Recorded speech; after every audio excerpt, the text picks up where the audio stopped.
함께 나누실 말씀 마가복음 7장 24절에서 37절까지입니다. 우리 한 절씩 교대로 읽으시겠습니다. 예수께서 일어나사 거기를 떠나 두로 지방으로 가서 한 집에 들어가 아무도 모르게 하시려 하나 숨길 수 없더라.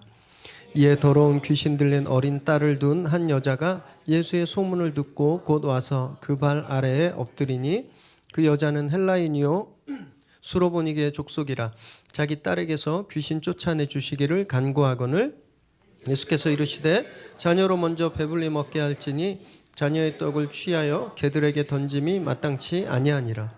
여자가 대답하여 이르시되 주여 올소이다마는 상 아래 개들도 아이들이 먹던 부스러기를 먹나이다.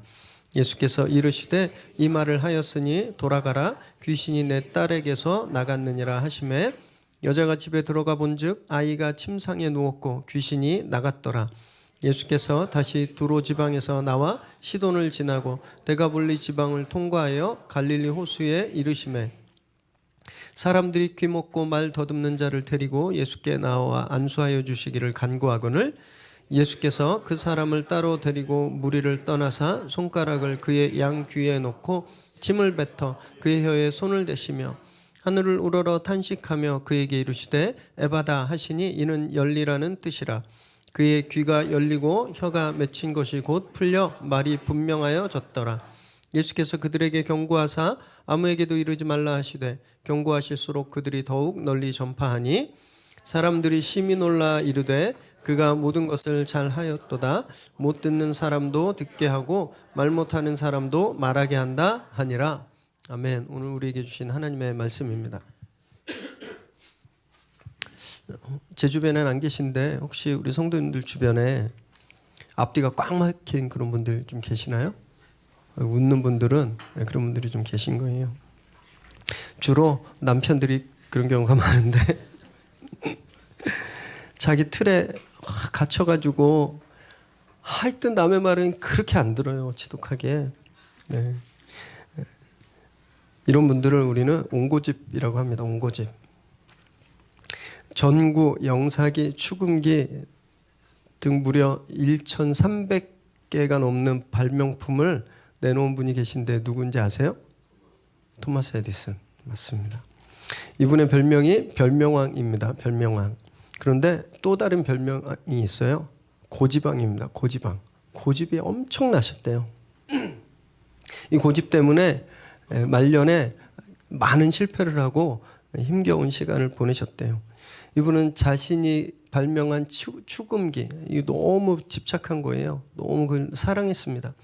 그래서 이미 그 시간이 지나서 이 마켓에서는 라디오가 나오고 레코드 플레이어가 막 나오고 있는데 인정하지 않으셨어요. 그래서 뭐라고 했냐면 사람들은 라디오 방송국에서 일방적으로 내보내는 프로그램에 곧 실증 낼 거다. 그래서 다시 우리 회사에서 만들어내는 축음기를 다 사서 자신들이 좋아하는 음악을 다 듣게 될 거다. 아주 끝까지 우겼습니다. 그의 아들이 셋이 있었는데 이 세 아들이 보다 안 돼서 아버지 몰래 레코드 플레이어 회사를 만들었습니다. 그러다 걸렸어요. 그래서 에디슨이 막 불같이 화를 냈던 그런 일이 있었습니다. 그러다가 아주 늦게 70대 후반 정도 돼서야 이제 에디슨이 주변 충고를 받아들인 거예요. 보니까 이 라디오와 레코드 마켓이 막 점점점 커지고 축음기가 잘 안 팔리니까 요즘 나도 좀 노선을 바꿔야 되겠다 이렇게 생각해서 라디오 제조에 뛰어들었습니다.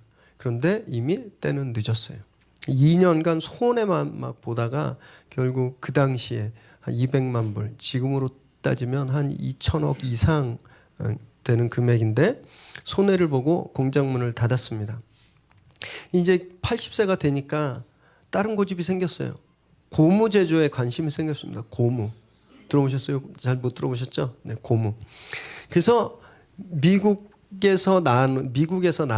본토에서 나는 식물들에서 이제 막 고무 성분을 추출하는 일에 몰두했습니다. 이미 천연 고무들이 생산되고 있을 때였는데 이분이 앞으로 미국이 5년 안에 최대 고무 생산국이 될 거다. 이거에 빠진 거예요. 그래서 자기가 그걸 이루려고 그래서 그 아내 에디슨의 부인의 회고에 따르면 그는 고무 생각만 하고 고무 이야기만 하고 고무 꿈만 꾼다 라고 되어 있었습니다.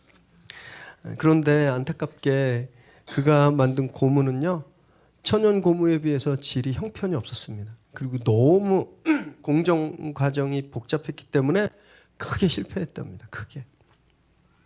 그렇게 막 고집을 부리다가 뭐 하나 제대로 풀리는 일 없이 결국 1931년에 84세로 생을 마감하게 되었어요. 그는요, 끝없는 탐구심과 창조력으로 수많은 발명품들을 만들어냈습니다. 그리고 성공의 경험들이 있었어요. 그런데 이 경험들이 정말 아이러니하게 내 판단은 무조건 옳다라고 하는 두꺼운 고집을 만들어버린 거예요. 그래서 결국 그 껍질을 깨지 못하게 된 거죠. 이런 비슷한 예가 또 있습니다. 나폴레옹은 유럽 대륙을 휩쓸었습니다. 승승장구했어요.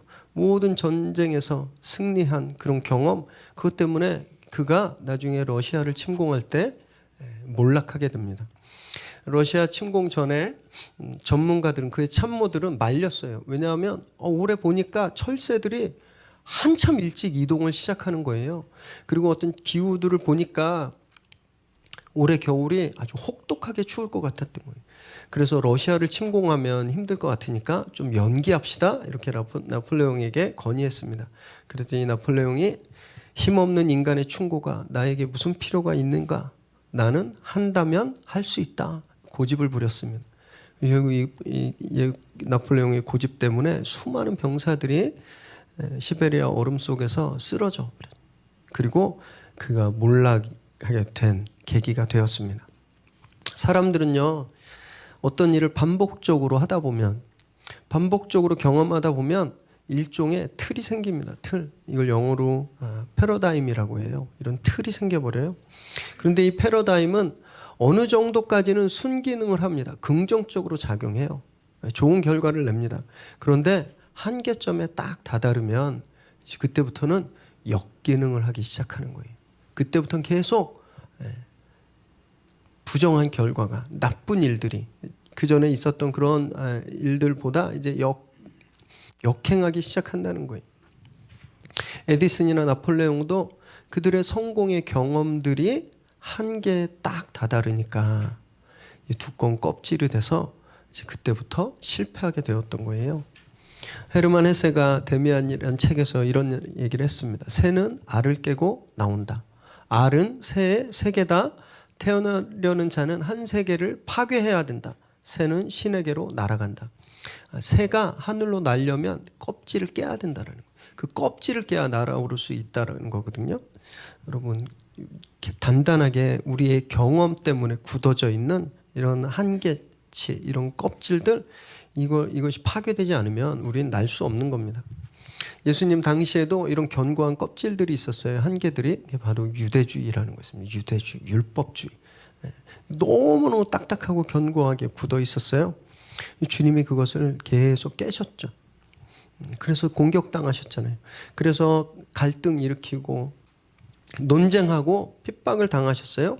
지난주 본문에서도 주님은 유대교의 청결관, 깨끗함, 유대교의 거룩감, 이 껍질을 깨버리셨습니다. 진짜 깨끗한 건 제사를 잘 지내는 것도 아니고 흠이 없는 양 이런 거가 아니고, 진짜 깨끗한 건 이 마음에 죄가 없어야 되는 거다라고 말씀하셨습니다.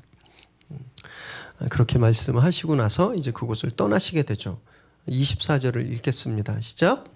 예수께서 일어나사 거기를 떠나 두로 지방으로 가서 한 집에 들어가 아무도 모르게 하시려 하나 숨길 수 없더라. 그곳 바리새인들과 충돌하셨던 곳 가버나움, 그곳을 떠나서 약 북서쪽으로 60km 정도 떨어져 있는 두로 지역으로 가셨습니다. 지도를 한번 보여주시겠어요? 네. 요 갈릴리 가버나움에서 이 두로로 간 거예요. 지중해 연안에 있는 굉장히 큰 상업 도시입니다. 그런데 주님은요, 이 도시에 사역하러 가신 게 아니셨어요. 주님은 항상 천국 복음을 전하러 다니셨잖아요. 그런데 이 두로에는 사역을 하러 가지 않으셨습니다. 왜냐하면 주님이 아무도 모르게 하려고 가셨다고 되어 있기 때문에 그래요. 당신이 이 도시에 가는 걸 아무도 모르게, 24절에 보면 아무도 모르게 하려고 하셨다고 되어 있거든요. 쉬시려고 또는 제자들과 특별한 훈련을 하려고 이곳에 몰래 들어가신 거예요. 그런데 이렇게 몰래 가셨는데 들켜버리셨어요? 감출 수가 없었던 겁니다. 군대 야간 훈련할 때 담배 피면 혼납니다.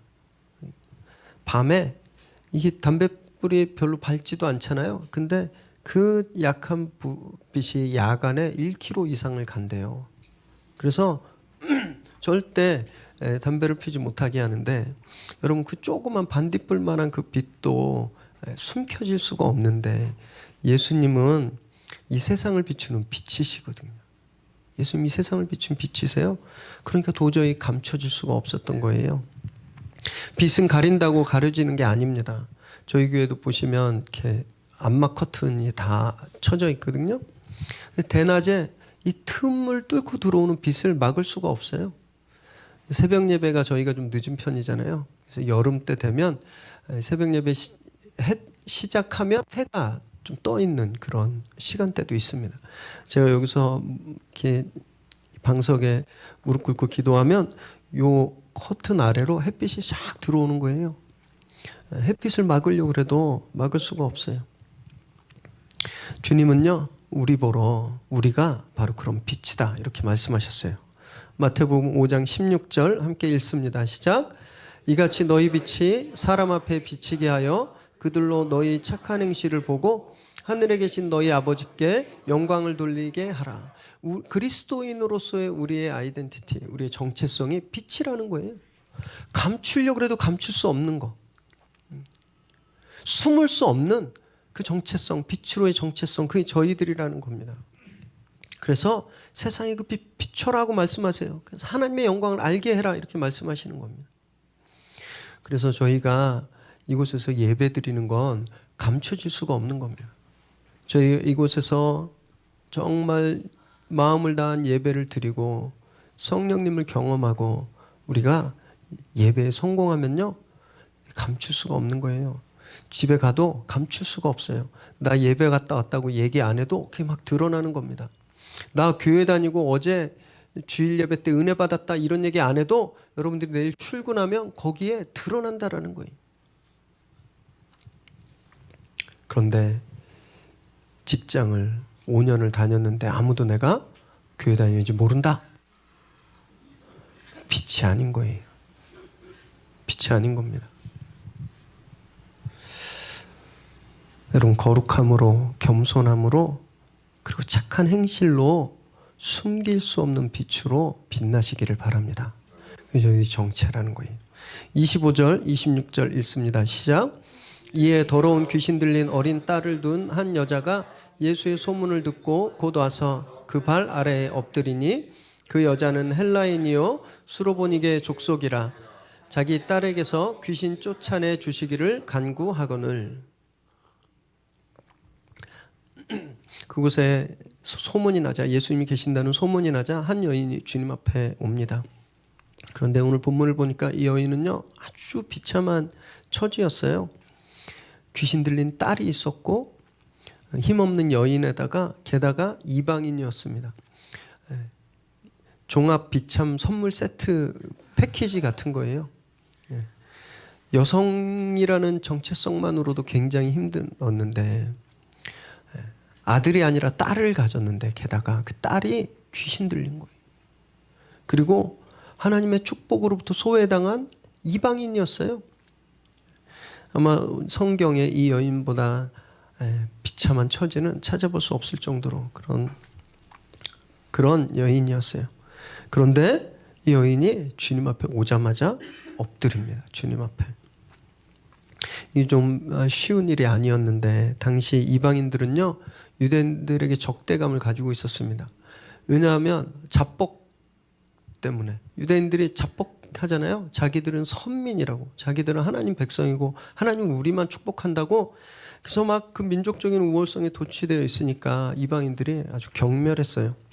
게다가 이 여인이 헬라인이라고 되어 있는데 그리스인이라는 뜻이거든요. 근데 실제 이 여인이 그리스 국적을 가지고 있는지 아니면 그리스 말을 하는 사람인지 확실치는 않지만 당시 그리스와 유대는 앙숙이었습니다.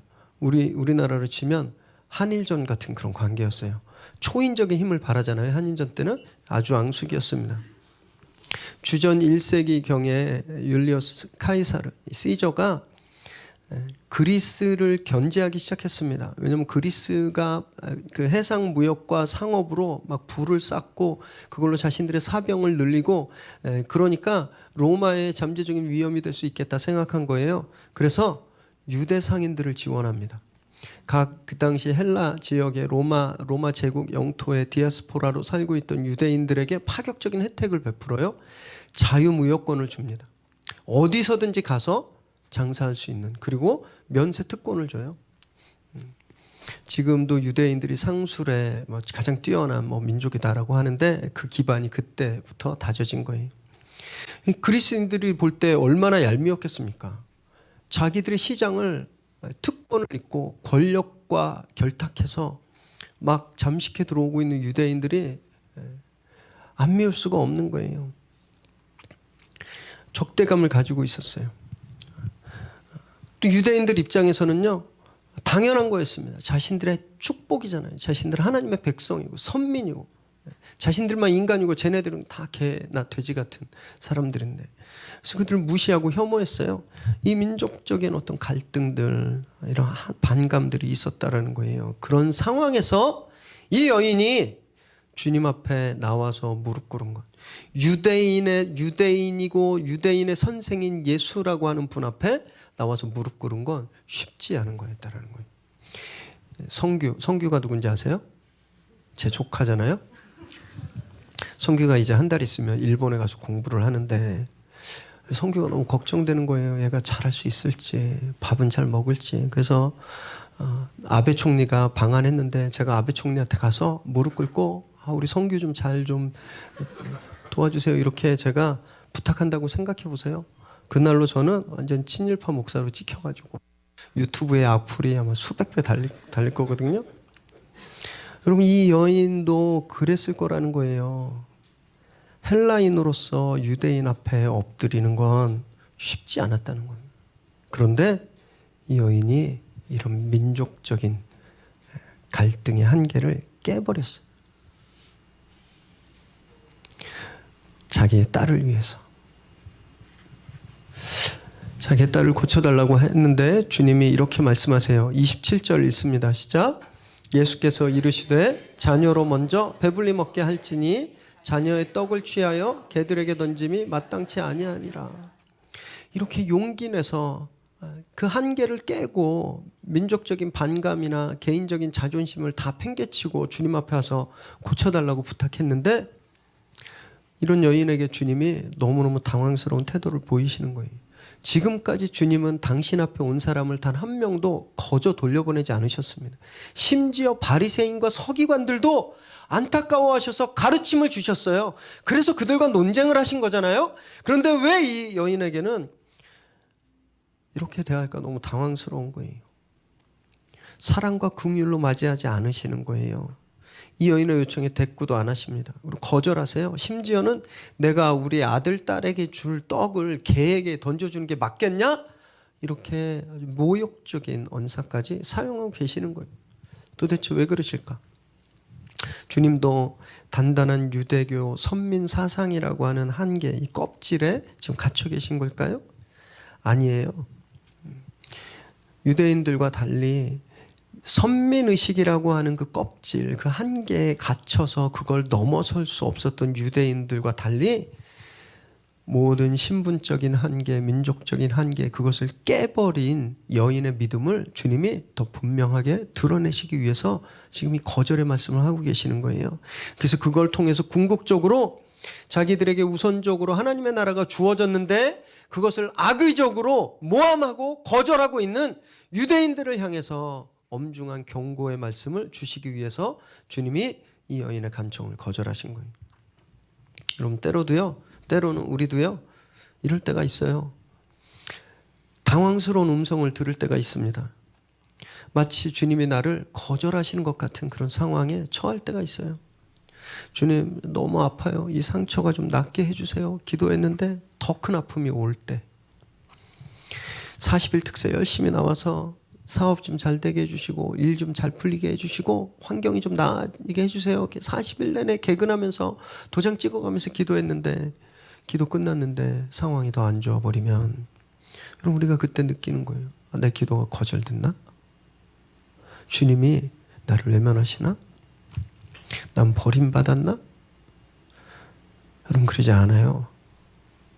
주님이 우리를 거절하시는 이유는요, 어쩌면 우리의 믿음이 정말 드러나기 위해서, 우리의 믿음의 고백이 정말 세워지기 위해서 주님이 그렇게 거절하시는 걸지도 모른다는 거예요.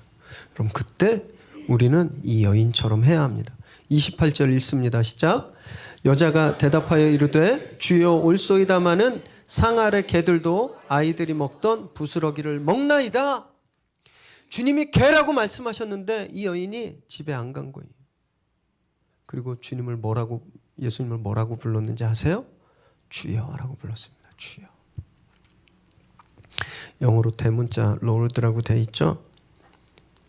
원어로 퀴리오스라는 말이에요. 퀴리오스. 이 뜻은요, 하나님, 통치자 뜻합니다. 퀴리오스. 여러분, 이 퀴리오스란 단어가 마가복음 전체에서 오직 이 구절에서만 단 한 번 사용되었어요. 제자들은 예수님을 랍비여, 선생님이여라고 불렀거든요. 또 나중에는 주여라고 부르기도 했어요. 그런데 제자들이 말한 주, 사용한 단어는 소이라는 단어입니다. 유라는 뜻을 가지고 있어요. 당신이라는 뜻을 가지고 있어요. 제자들도 퀴리오스란 단어를, 예수님을 이렇게 부르지 않았다라는 거예요. 이 여인은 단지 자기 딸 때문에, 그 딸이 낳고 싶어서 그런 간절함 때문에 지금 이 모욕적인 상황에서도 엎드렸던 게 아니라 알고 있었던 거예요. 예수님이 누구신지, 주님이 가지고 계셨던 절대적인 주권과 능력을 믿고 있었다라는 거예요. 그래서 그 자리를 떠날 수가 없었어요. 거절당했지만 안 떠난 겁니다. 유대인들은 당시 밥을 먹을 때 손으로 먹었거든요. 손으로 음식을 먹고 빵 부스러기로 손에 기름때 같은 것을 닦아서 바닥에 버렸어요. 그러면 집에서 기르는 반려견이 와서 그 빵 부스러기를 주워 먹었거든요. 이 여인이 그렇게 얘기하고 있는 거예요. 맞습니다. 나는 그런 존재예요. 나는 여자고 귀신 들린 딸을 가지고 있고 축복에서 소외된 그런 이방인이에요. 난 당신이 말한 그런 반려견 같은 그런 존재예요. 그런데 선생님, 그 반려견도 주인이 흘린 빵을 먹지 않나요? 나에게 그 부스러기를 내려주세요. 이렇게 요구하고 있는 거예요. 거절당했다고, 자존심이 뭉개졌다고, 에이 뭐 당신 아니면 뭐 딴 사람 없겠어? 이러고 가버린 것이 아니라 그 상황에서 돌파한 겁니다. 확신하고 있는 거예요. 주인이 빵 부스러기를 떨어뜨려 줄 것을 확신하고 그것을 기다리고 있는 거예요.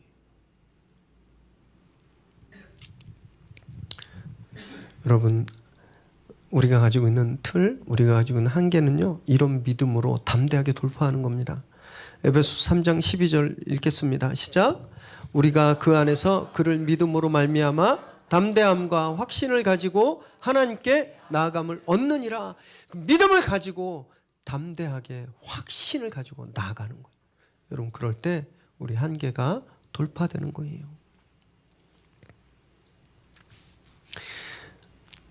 사랑하는 여러분, 오늘 어떤 마음으로 이 예배에 나오셨어요?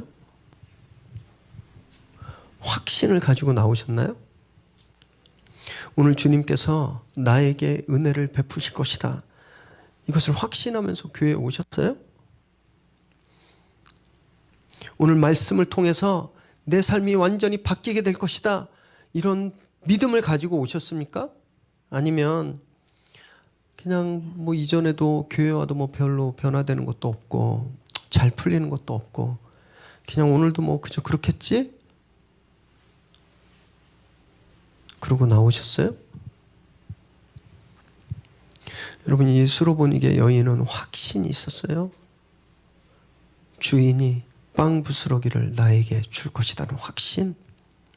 그 확신 때문에 신분의 한계, 처지의 한계, 민족의 한계를 깨고 나온 거예요. 여러분, 오늘 우리에게 이런 확신이 회복되기를 바랍니다. 주님이 우리에게 은혜를 베푸실 것을 믿으시기 바랍니다. 담대하게 요구하세요. 그래서 불신의 습관을 깨버리시기 바래요. 지난주도 안 됐으니까 오늘도 안 될 거야. 특세를 몇 번을 해도 안 되니까 가망 없나 봐. 이런 패배주의적 믿음을 담대하게 돌파해 버리시길 바랍니다.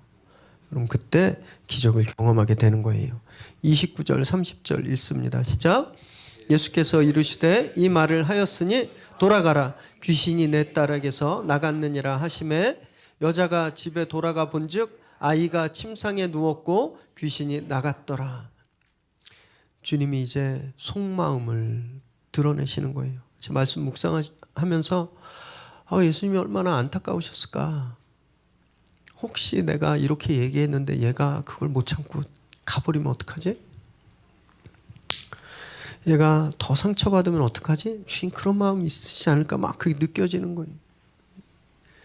우리가 주님 앞에 나와서 주님 이거 응답해 주세요. 너무 힘들어요. 저를 고쳐주세요. 치유해 주세요. 회복시켜 주세요. 기도할 때 주님이 우리의 믿음을 굳게 하시려고 그 응답을 미뤄두고 계시면서 얼마나 아파하실까 그런 마음이 느껴졌어요.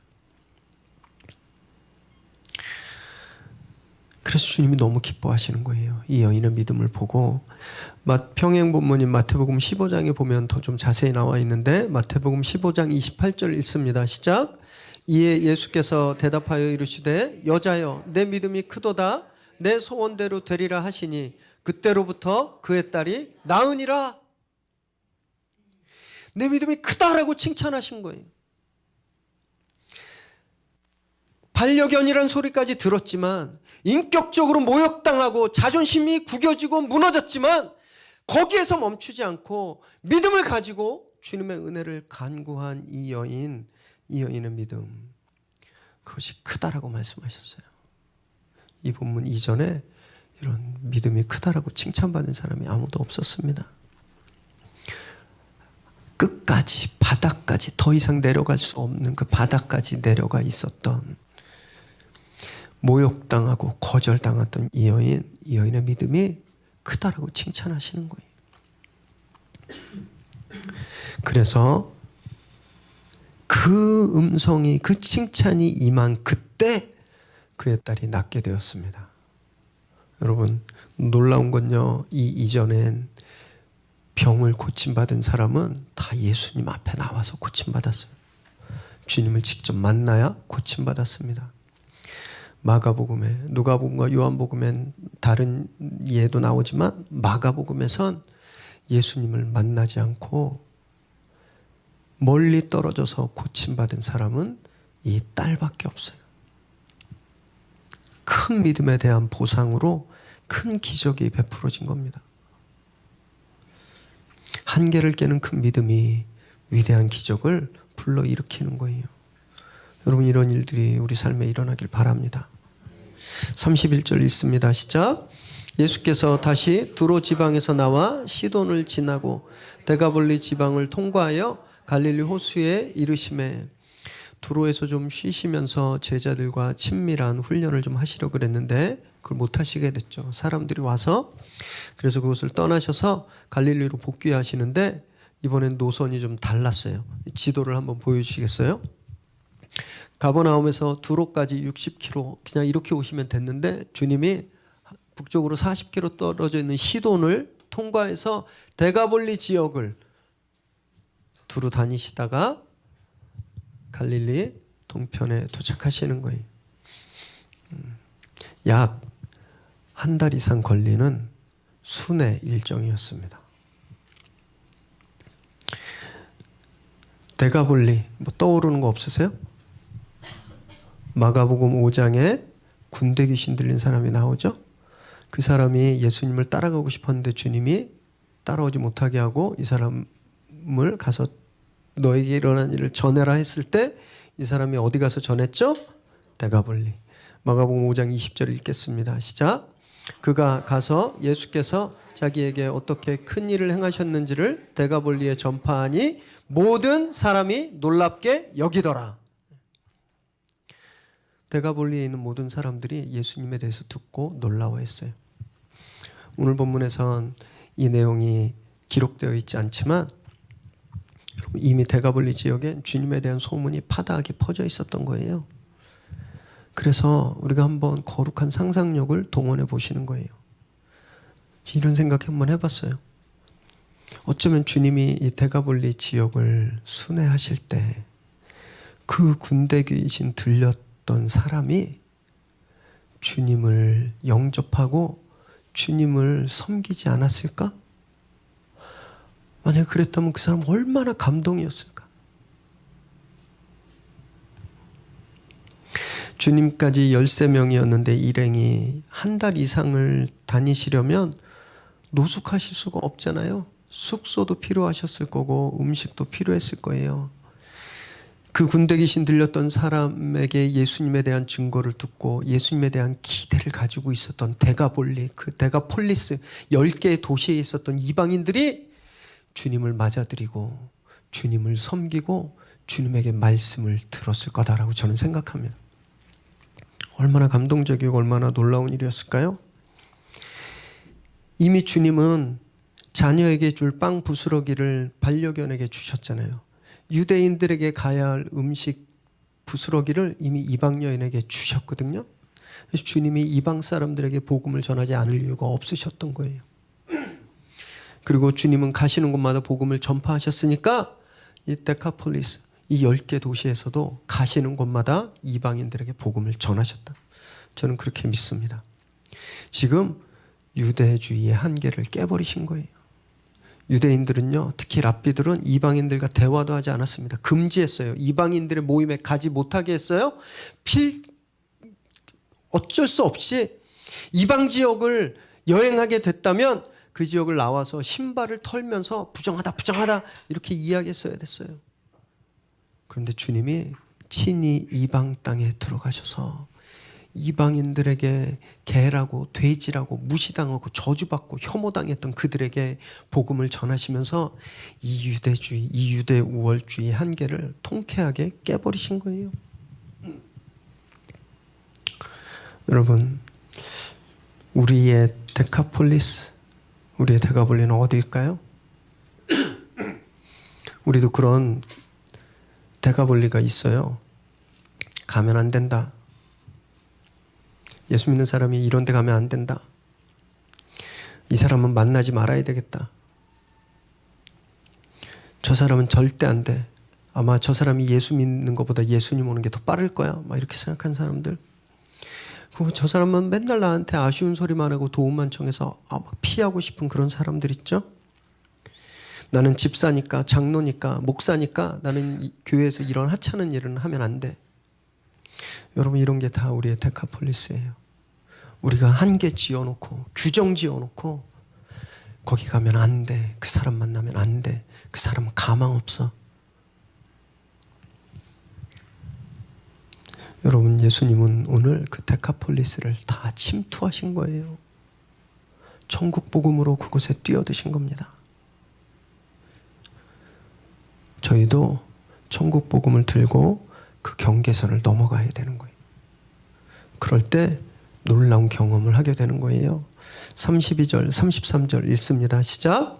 사람들이 귀먹고 말 더듬는 자를 데리고 예수께 나와 안수하여 주시기를 간구하거늘 예수께서 그 사람을 따로 데리고 무리를 떠나사 손가락을 그의 양귀에 넣어 침을 뱉어 그의 혀에 손을 대시며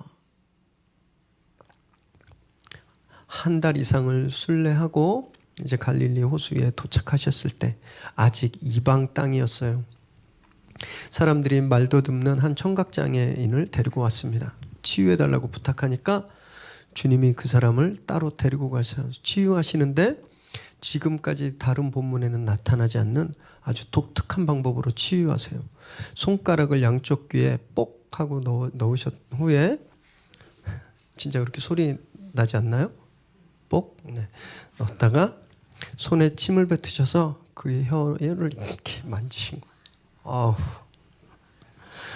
미국 애들은 이럴 때 아우 gross 이렇게 얘기하는데 우리도 모기에 물리면 이렇게 침 바르지 않으세요? 어떻게 살짝 까지면 이렇게 침 바르시잖아요. 모든 나라가 다 같았나 봐요. 당시 유대인들도 민간에서 이 침 사역이 네, 아큐펑처 침 말고 이거 침 사역이 좀 유행했던 것 같아요. 로마에도 그랬어요. 로마의 기록에 보면 로마의 베스파시안 황제라는 사람이 침으로 시각장애자의 눈을 치료했다 이런 기록이 있을 정도로 헬라와 유다에는요 이런 침을 사용한 이런 사역이 좀 많이 퍼져 있었습니다. 이 궁금증이 생겼어요. 예수님은 이루지 않으셔도 됐거든요. 말씀만 하셔도 다 고치시는 그런 능력이 있으셨잖아요. 그런데 왜 귀를 만지고 침을 뱉고 혀를 만지셨을까? 이해가 안 되는 겁니다. 왜냐하면 긍휼함과 사랑 때문에 그랬어요. 긍휼함과 사랑. 이 사람 청각장애자잖아요. 주님이 말씀을 해도 못 들어요. 주님이 그에게 지금 내가 너를 이렇게 치유하고 있다라는 것을 경험시켜 주시는 거예요. 이 사람에게 딱 맞는 맞춤형 치유를 베풀어 주고 계시는 거예요. 무슨 소리인지도 모르는 그런 상태가 아니라 지금 예수님의 손이 나를 만지고 있구나. 지금 예수님이 내 귀를, 내 혀를 만지시고 계시는구나. 예수님이 나를 치유하고 계시는구나. 그것을 이 사람이 느낄 수 있도록 주님이 지극한 긍휼함의 배려를 하고 계시는 겁니다. 너무너무 기대가 됐어요. 너무너무 감사하고. 주님이 이런 분이신 거예요. 엄마 나 까졌어. 가서 약 발라. 이렇게 하는 분 아니라는 거예요. 그래? 불러서 호해주고 소독해주고 약 발라주는 그런 엄마 같은 그런 섬세한 터치. 주님께서 이걸 우리에게 베풀어 주신다는 거예요. 내가 어디가 아픈지 정확히 하시고 그 부분을 당신의 손으로 쓰다듬어 주시고 보듬어 주신다는 거예요. 한번 상상해 봤어요. 이 사람이 어땠을까? 주님이 그의 귀를 만지고 그의 혀를 만질 때 어땠을까? 한 번도 그런 손길을 경험해 본 적이 없었을 텐데, 가족으로부터도. 그런데 예수님으로부터 그 어루만짐을 당할 때 이 사람은 병 낫기도 전에 너무너무 기뻤을 거예요. 그 마음에 그냥 그때까지 당했던 모든 아픔과 상처들이 한순간에 다 사라져 버렸을 거예요. 오늘 그런 주님의 손길을 경험하게 되시길 바랍니다. 주님이 오늘 우리의 아픈 것, 감추고 싶은 것, 아무도 모르는 그곳, 오늘 주님 그것을 어루만지실 겁니다. 이 본문을 잘못 이해하니까 막 기도할 때 침 뱉고 손으로 때리고 막 주먹으로 치고 하는 거예요.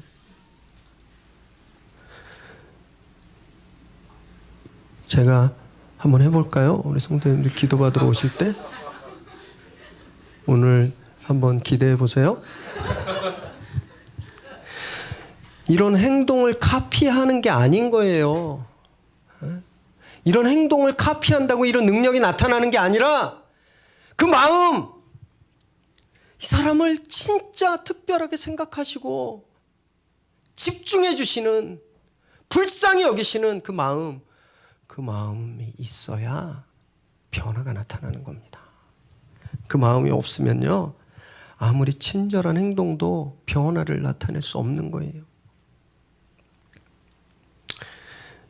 식구들 밥 차려주실 때 마음을 담아 보시기 바래요. 아이들을 안아주실 때 정말 그 긍휼함과 사랑의 마음을 담아서 안아줘 보세요. 교회 오셔서 오랜만에 만나서 반갑습니다, 손잡고 허그할 때 말만 그러는 게 아니라 그 친절해 보이는 행동만 나타나는 것이 아니라 진짜 이 마음 속에 사랑하고 반가워하는 그런 마음이 담겨보세요. 여러분, 그때 회복되고 변화되는 겁니다. 34절 35절 읽습니다. 시작. 하늘을 우러러 탄식하시며 그에게 이르시되 에바다 하시니 이는 열리라는 뜻이라. 그의 귀가 열리고 혀가 맺힌 것이 곧 풀려 말이 분명하여 졌더라. 주님 그를 어루만지시면서 탄식하셨어요. 왜냐하면 너무너무 안타까우니까. 하나님의 형상대로 창조받았는데, 그래서 고귀하고 정결하고 건강하게 살아가야 되는데 죄 때문에 고통당하는 모습을 보시면서 너무 아프신 거예요. 그래서 탄식하셨습니다. 그리고 에바다 선포하셨어요. 이 에바다란 말은 아람어로 열려라, 해방되라, 깨져라 이런 뜻이거든요. 인간을 결박하고 있는 사단의 사슬에서 이제 해방되어서 참된 구원의 세계를 맛봐라, 이렇게 거룩한 선포를 하고 계신 거예요. 그러자 그때 그의 귀가 열리고 혀가 풀렸어요. 정확한 언어를 구사할 수 있게 되었습니다. 당시에 혀가 결박당하는 것은, 혀가 이렇게 묶여 있는 것은 귀신한테 사로잡혀 있다 이렇게 여겨졌었거든요. 그런데 귀가 열리고 혀가 풀렸다라는 것은 이제 그 사탄의 세력으로부터 해방되었다, 노임받고 자유인이 되었다라는 것을 뜻한다는 거예요. 주님은 이 에바다 선언으로 인해서 이 사람의 병을 낫게 해주셨을 뿐만이 아니라 더 나아가서 모든 사람들을 짓눌렀던 율법의 한계, 유대인과 이방인을 구원해 놓았던 그런 선민 사상의 한계, 사단이 묶어놓은 죄의 한계를 깨버리신 거예요. 그것이 에바다 선언이라는 겁니다. 여러분, 오늘 이 선언이 우리에게 임하게 되시길 바랍니다. 주님께서 에파타, 깨져라, 우리에게 선포하실 때 안 된다고 생각했던 그 한계들, 벗어나지 못했던 그 상처의 늪, 할 수 없다고 생각했던 그 패배의식, 나는 용서받지 못할 거야 라고 했던 죄책감들이 오늘 산산이 깨져버리게 되길 바랍니다. 그래서 성령께서 주시는 자유함, 하늘을 날아갈 듯한 그 거룩한 가벼움을 다 경험하게 되시기를 주님의 이름으로 축원합니다. 기도하겠습니다.